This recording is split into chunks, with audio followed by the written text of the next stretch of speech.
My name is Jacob Thompson, a salesman at a mid-tier beer company. My name, Jacob Thompson, sounds pretty manly, but I haven't quite lived up to it. I've been shy and introverted since my grade school days and was known as shy guy even in college. I finally landed a job in this company after failing multiple interviews.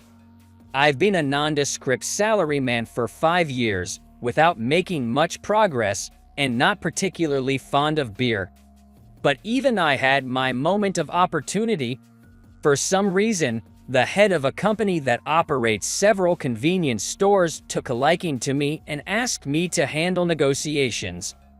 My boss was overjoyed and, in a complete turnabout, began to spur me on. Thompson, the company's fate lies on your shoulders. Time to man up. He patted me on the back and sent me off to the negotiations. The other party has scheduled the negotiations for 8 o'clock in the morning. I was walking down Main Street after navigating through the busy commuting crowd at the station. Waiting for the light to change, I saw a small boy dart out into the crosswalk from the crowd of people waiting on the opposite side. Look out! I instinctively shut my eyes. The screech of brakes echoed around, and a murmur ran through the crowd. I slowly opened my eyes and saw a woman with long hair lying on the ground with the boy in her arms. The car had stopped just in time, inches away from the woman's head. "What the hell are you doing, you idiot?" I heard the driver yell angrily. The boy was crying as he wriggled out of the woman's arms and ran to a woman who seemed to be his mother. But the woman who had saved the boy wouldn't move. As soon as the light turned green, I rushed over to the woman. "Are you all right?" I tried to ask, but I froze. The woman lying in front of me was wearing what we'd call a gang jacket. On the back of the pure white jacket, it said Wild Roses in New York in crimson. And the jacket was torn and tattered. Oh no, getting involved with her could be dangerous. Her face was covered in blood here and there. She must have been beaten up. Isn't there anyone who can help her? I looked around, but everyone was pretending not to see. The signal started flashing, so I hurriedly carried her onto the sidewalk. She let out a groan and faintly opened her eyes. Are you okay?" I hesitantly asked, and she said, "Where's the kid?" in a hoarse voice. "The kid, Bo, the little boy. He's all right. He's with his mom." Good. With that, she closed her eyes again. At that moment, I felt a surge of anger towards myself. I don't know who this woman is, but she's still worried about the boy even in this state. But I've gotten over it, and I called an ambulance on my phone. I took off my jacket and draped it over the woman's shoulders. "Hang in there. An ambulance is on its way." Don't bother. She weakly tried to shake off my hand. I instinctively grabbed her hand. "Just listen to me, please." Startled by the shouts, the woman opened her eyes. Our gazes met for the first time. She seemed to smile faintly before closing her eyes again. After a while, the sound of an ambulance siren echoed in the distance. I, who had jumped in with her, had completely forgotten about my business meeting because of this completely unexpected event. It was after she was taken into the hospital on a stretcher that I remembered it. I quickly called my client to apologize to the manager in charge. Of course, I explained the situation. "I see. You were helping someone and forgot about our meeting." The manager's gentle voice was, in a way, frightening. "Yes, I'm really sorry. I'll be there shortly." "No, don't worry about it. Please, stay with her. What you did was incredibly admirable. It's natural that you'd forget about our dealings." "Oh no." "I'm glad to know that our company wasn't your top priority. It truly is an admirable act. Now, if you'll excuse me." I was left staring at the abruptly disconnected phone. I didn't have the courage to call back. I decided to call my office and report the situation. As expected, I was berated and the call was abruptly ended. That's it. At best, I'll be demoted. At worst, I'll be fired. As I sat dazed, unable to think of anything, a nurse came out of the treatment room. It's done. The patient has something to say to you. Please come in. I stood up slowly and entered the treatment room. The woman, covered in bandages, lay on a simple bed receiving an 4 drip. I was listening. Caught off guard, I tilted my head in confusion. So you left your important work to take care of me? You're quite the meddler. Realizing she had heard me desperately apologizing over the phone, I got a bit annoyed. There's no need for such words from the person I saved. Huh? As if these injuries would kill me. Her cheeky tone irritated me even more. Then, suddenly, the woman got up and bowed to me. Let me properly thank you. My name is Jessica Smith. I'm the leader of the Wild Roses in New York. It seems I've caused you quite some trouble. If there's anything I can do, don't hesitate to tell me. The rude attitude she'd shown just moments ago was gone, replaced by a solemn expression. Jessica continued to look at me. Well, you, despite your severe injuries, risked yourself to save a child. That was inspiring. Just call me Jessica. It wasn't a big deal. I just did what anyone would do. Well, so did I. We smiled at each other. When Jessica smiled, she suddenly looked much younger. Maybe 16, 17. How did you get injured? I asked what I'd wanted to know. Jessica shrugged. Isn't it obvious? I'm the leader of a female gang. I got ambushed by a rival gang. I played the decoy to let my gang members escape, and they beat me without hesitation. She bit her lip in frustration and muttered, I'll get them back for this.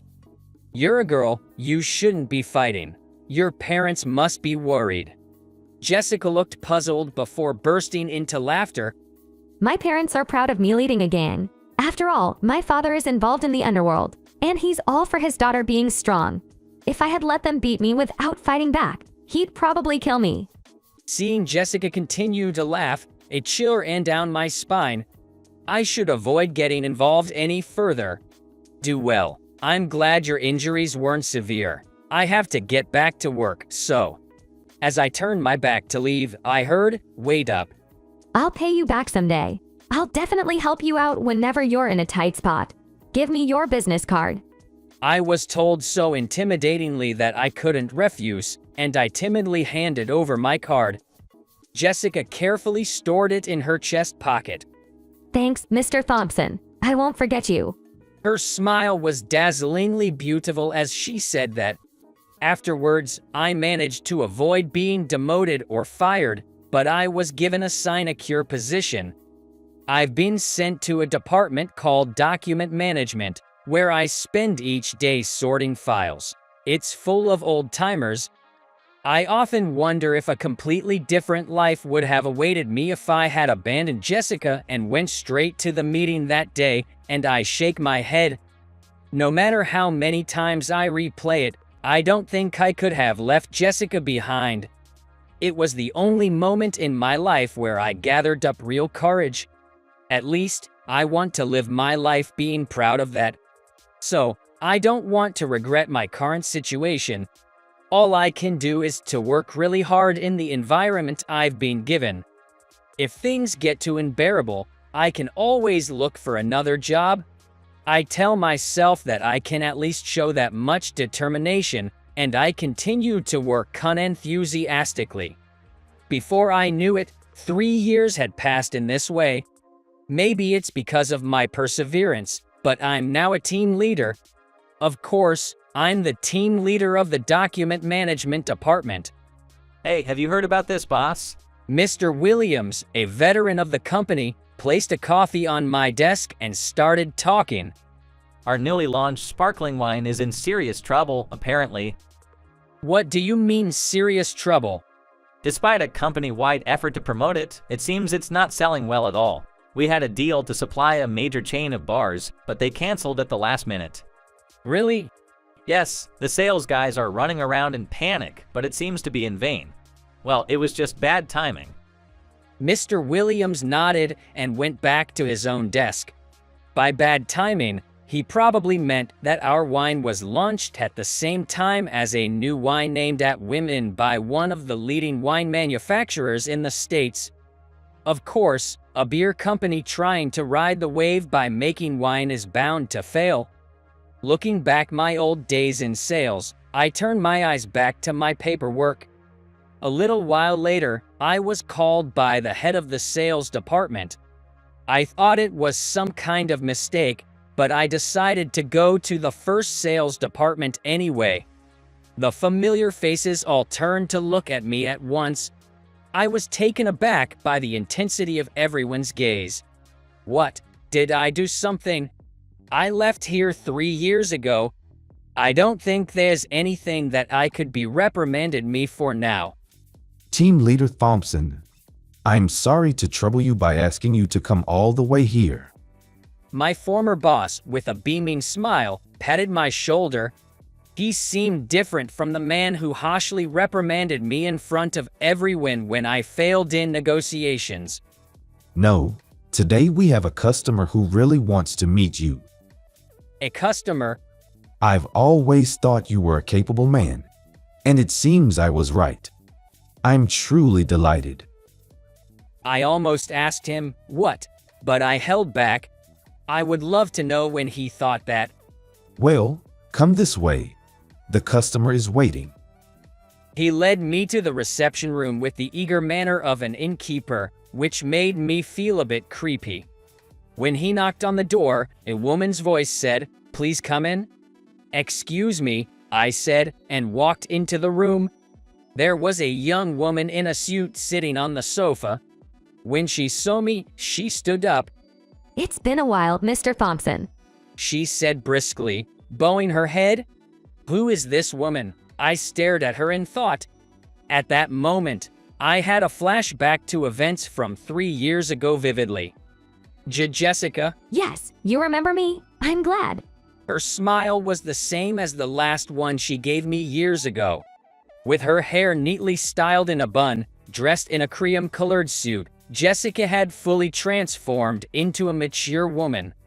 She is the sales manager at Aegis, a company that owns several clubs here in Manhattan. They're interested in using our newly launched sparkling wine at all of their clubs, said my boss, his face lighting up with excitement. I was still trying to make sense of everything. Surprised, aren't you? Aegis is a company my father runs. I promised to help out once I turned 18, and they've been quite lenient with me. You know what I mean by lenient, right? Jessica said with a mischievous smile. She was probably referring to the wild days of her youth. As for our deal with your company, I specifically requested you, Mr. Thompson, to be in charge. You'll handle it, won't you? Without waiting for my response, my boss turned back towards Jessica. Mr. Thompson is a protege of mine. I taught him everything he knows about this job. I'm so happy as if it happened to me, he said, laughing heartily. As the boss laughed, I muttered to myself, "Yeah, right." The next moment, Jessica echoed my thoughts. "Well said, old man," she said, laughing. The boss's laughter abruptly ended.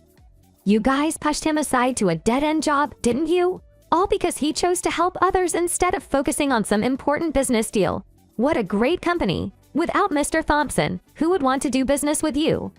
Contrary to her harsh words, Jessica never lost her smile, and she was more intimidating than I remembered. The boss was speechless. I'll purchase your wine out of respect for Mr. Thompson. But if you want our business to continue, you'll need to step up your game. I tasted your wine, and it's not really the quality we would serve at our clubs. First, learn to value good people. Without good employees, there's no way you can do good business. That was an awkward silence. Peeking over, I saw the boss staring at Jessica, looking like he was about to faint. I was holding back laughter. Jessica in her cream suit reminded me of her in her white leather jacket back then. Her poised demeanor was the epitome of a leader. Mr. Thompson, this is my way of repaying you. We're even now. It's your turn to step up. she said, extending her right hand. Without hesitation, I shook her hand. Of course, I'll do my best. It was an honor to help you that day. That experience has brought me to where I am today, I'm looking forward to it. she said. As Jessica and I exchanged handshakes, the sight of the boss trembling was rather comical. After that, I was reinstated as a sales representative, now in charge of handling Aegis. Jessica and her father, the president of the company, were very demanding of me, but it was the challenges that made the work rewarding. If I had thought that they only gave me the job out of pity, I would have become disheartened. But Jessica always treated me as an equal, and that helped me believe in my own abilities. A junior colleague commented, "You've become more of a man lately, Mr. Thompson," which made me laugh. I wondered if I finally grew up as a man. Being around Jessica, I felt myself growing, which made me feel positive. To me, Jessica was more of a man than any other men I knew, who really I admire. When I said that to her, she punched me, though. Seeing Jessica's face, a mix of anger and sulking, I etched that image in my heart as if it were a treasured possession.